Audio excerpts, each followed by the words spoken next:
Get ready, Staten Island. It's time to celebrate 5 years of Ferry Hawks baseball. Join us Friday, April 24th through Sunday, April 26th for our first homestand of the season and our 5th anniversary celebration. Score big with $5 tickets. Grab $5 domestic draft beers. Enjoy $5 popcorn. And yes, 2 Nathan's hot dogs for just $5. Visit ferryhawks.com now to lock in your seats. Excuse me! Taxi! Come on, what are you doing? This is the 77 WABC minicast. Our next guest now says he's going to be a Republican. He's a Republican. Joining us now is Professor Alan Dershowitz, an eternal Democrat up until just recently. But first, fill us in, Professor. Well, for years I was a Democrat. I started campaigning for Democrats when I was 14, 15 years old in the 1950s in Brooklyn. I've always voted Democrat. On a couple of occasions I've deviated and voted Republican, but I've been, a Democrat. I've contributed to Democrats. I've campaigned for Democrats. I can't do it anymore. The Democratic Party has become the most anti-Israel, anti-Semitic party in the history of America, and I can't be part of it. I can't be part of Ron Emanuel saying that no more arms for Israel and we have to reconsider our relationship with Israel. I can't be part of all but 7 Democratic senators voting to prevent Israel from defending itself against terrorism. I can't be part of a Michigan senatorial candidate campaigning for an overt Hitler-loving anti-Semite like Piker.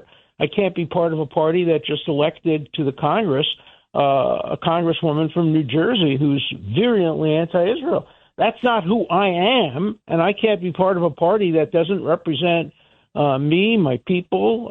It's asking me to be a hypocrite, and I'm not going to do that. What do you make also, Professor Dershowitz, of, you brought up the Michigan Senate candidate. This Abdul Al-Sayed. I can't believe him, Professor, when I hear just in the last few days, he called Netanyahu a war criminal. He said, Israel's committing genocide. They're evil. And this guy is, quote, a legitimate candidate and seems to have some decent backing. He's in Michigan.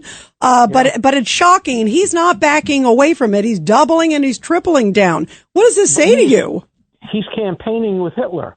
He's campaigning with an overt anti-Semite who might as well be wearing a swastika, who doesn't even hide his anti-Semitism, who supports Hitler, who thinks that it would have been a good thing if the Nazis had won the Second World War. That's who he's campaigning with. And he says, it's free speech. No. Who you pick to campaign with has nothing to do with free speech. I represented the rights of Nazis to march in Skokie. But would I invite them to dinner at my home? Of course not. Would I campaign for one of them to run for the Senate? Of course not. So this candidate is a liar, a hypocrite, and an anti-Semite. And he represents the new face of the Democratic Party. So I'm going to work very hard to see the Republicans control the House, control the Senate, and become the next president of the United States. I may have to hold my nose as to a few candidates and on a few issues, but hey, that's politics. Politics. I wish I could be a Republican with an asterisk. The asterisk would say I'm primarily a foreign policy Republican on many domestic issues. I support the woman's right to choose abortion under most circumstances. I support increased immigration legally. I think the Republicans do that as well. But on a number of other issues, I may differ with the Republicans on what constitutes fair taxation. But on the big issues, on the issues of war and peace, I am 100% supportive of President Trump and the Republican Party. And I am hoping that this delay that he has given is only a temporary delay to help to see whether or not Iran can get its act together. You can't negotiate with multiple people who have different points of view. And I think the president's been told by his advisors that, maybe there'll be a deal on the table, but maybe there are some people in the Iranian rulers who agree with it and some don't. Let's give them a chance to come up with a unified proposal. I hope it doesn't last too long, because the one thing we can't do is allow Iran to win this war. And if they maintain their control over the strait, if they maintain control over nuclear enriched material, they've won the war. And I don't think the president wants to see that happen. I'm confident that he will want to make sure that Iran is put in its place. And that's the question, Professor. I mean, is it possible that Iran's just kind of, playing games here clearly? Because they clearly have a history of it. I mean, of course they were going to have different people. It's easy to say, I don't know. I don't know who's in control. Is it possible they're totally trying to play the U.S.? I mean, Trump is smart enough, but on their side.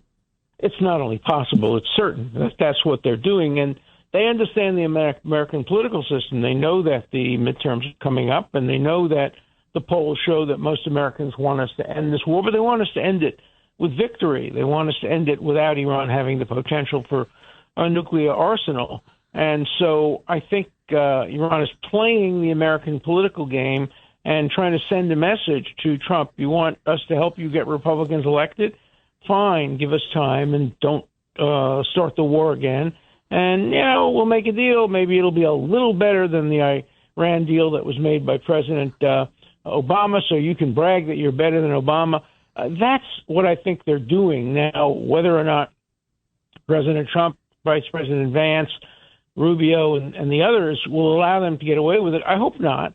I think it's crucially important that this war end without Iran having any enriched nuclear material, without it having control over the straits. You probably know that I was the one who advocated about a week before, maybe even more than that, before we closed the straits. I wrote an op-ed in which I advocated that the best way to respond to Iran's control of the straits is for us to control the straits and say, look, either every ship goes through or no ships go through, but you can't decide which ships go through. And my op-ed, I know, got to the White House, and good. And so that was the right response. But now, of course, the president has said he's going to maintain the control over the straits. But the most important thing is the nuclear material. And I hope that absolutely, and with them controlling it, absolutely. John. Well, there's two things. You got to give President Trump credit enough, and not enough people give him credit. The fact is, two things are not negotiable. The Strait of Hormuz is going to be always open and not under the control of Iran. That's not negotiable, and I know President Trump pretty well. That he's going to stick by that. And the fact about nuclear weapons of any kind or enough uranium to do it, that's not negotiable. I believe that he's trying to give peace a chance. Give peace a chance, and instead of just going in there and destroying the whole country, where you punished all the Iranian people versus the 128 of them that are crazy. Final thoughts, Professor. We just have 30 seconds or so. Sure. Well, I'm hoping that we won't have to start a military action again. I'm hoping that the Iranians will see the light and will understand they can't hold on to the nuclear material. Israel won't let them. The United States won't let them. And they will never control the Straits of Hormuz. So in the end, I'm hopeful that my shift to the Republican Party will be the right thing, and that the Republicans and the president will come out of this thing with the world being a safer place. Boy, would that be great news. Professor Dershowitz, thank you. We love you, and let's all pray for peace.